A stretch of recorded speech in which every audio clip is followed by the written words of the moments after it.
illallah. Sebab itu bila belajar la ilaha illallah ini bahagian terang jelas nyata, bersih tidak bercampur. Orang ada kalimah la ilaha illallah ini terang jelas nyata, kehendak kemahuannya itu dia tak tahu nak bergerak, tak tahu nak buat, tak tahu sesuatu yang nak buat itu, yang dia tahu yang boleh buat lillah.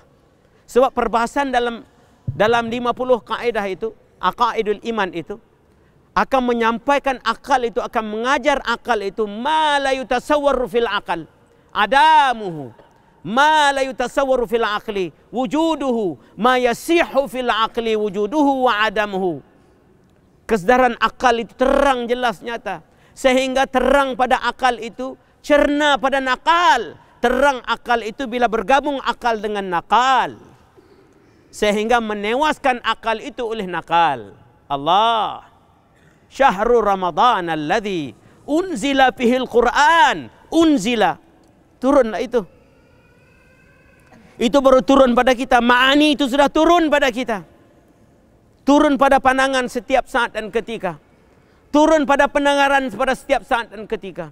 Kita tidak keluar daripada gelombang Al-Quran.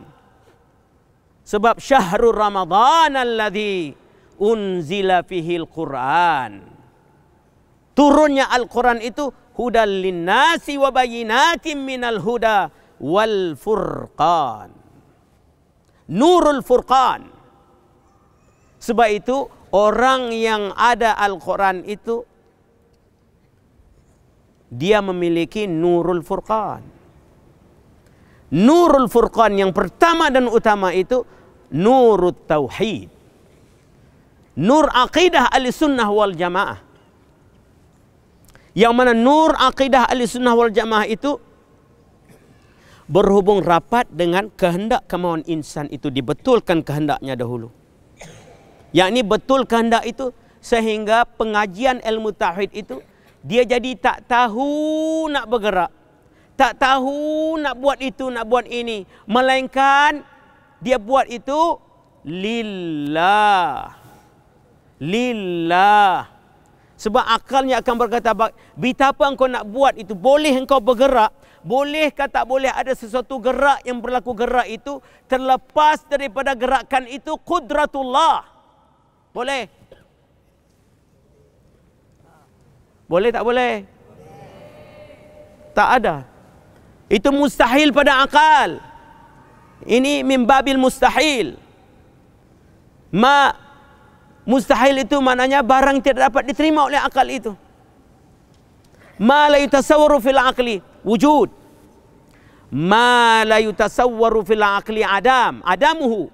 Ini barang yang tidak tasawur, yang tidak dapat terbayang, nak bayang pun tak boleh pada akal itu. Akan adamuhu, akan tiadanya wajibal wujud berdepan dengan jaizal wujud. Apabila akal jadi terang jelas nyata berdepan dengan jaizal wujud, tak dapat dia nak nafi tentang wajibal wujud. Itu terang yang pertama dan utama bagi akal. Apabila penerangan itu berlaku sehingga sampai tahap penyaksian, kalau akal sudah sedar, terang jelas nyata, akal itu akan bawa pada mata. Sebab itu ilmu jadi mata. Ilmu ini, orang ada ilmu, orang yang ada mata. Apa tujuan mata? Untuk dengar, untuk lihat. Sebab itu orang ada ilmu, orang ada pandangan.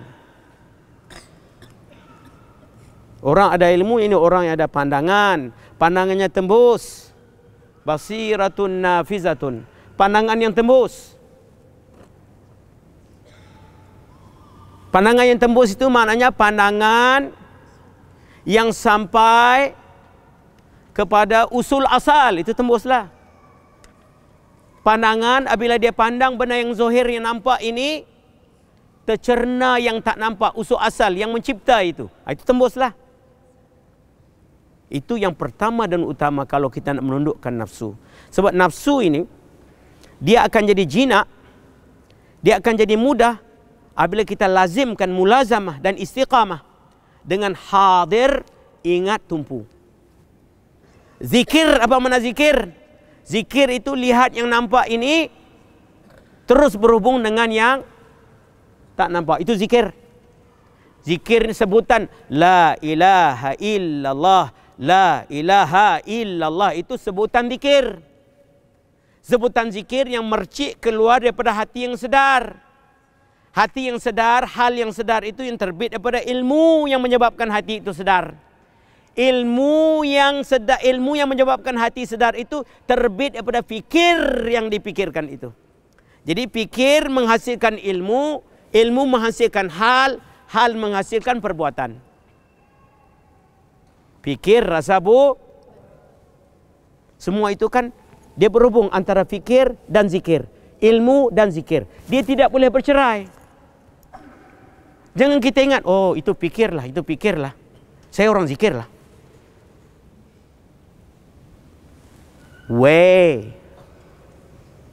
Fikir mesti sampai pada zikir. Zikir mesti sampai pada fikir. Mesti digabungkan. Tapi kebanyakan kita ini kalau zikir, zikir saja. Fikir tak boleh.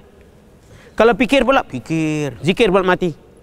Macam orang baru nak basikal, suruh dia kayuh. Kayuh saya, steering pun tak pegang dah, melelong pula. Jatuh. Kalau kita jaga steering ya, kaki pula tak kayuh, keras. Ini orang baru, lesson L. Antara fikir, zikir, zikir, fikir ini. Tujuan ilmu yang kita baca pahaman ini, nak menggabungkan di antara fikir dan zikir, zikir dan fikir itu.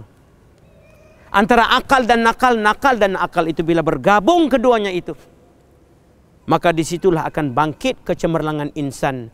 Daripada amarah akan kurang, dia naik kepada lawamah, naik kepada mulhimah, naik kepada mutmainnah, radiyah, mardiyah, kamaliyah. 7 peringkat nafsu itu.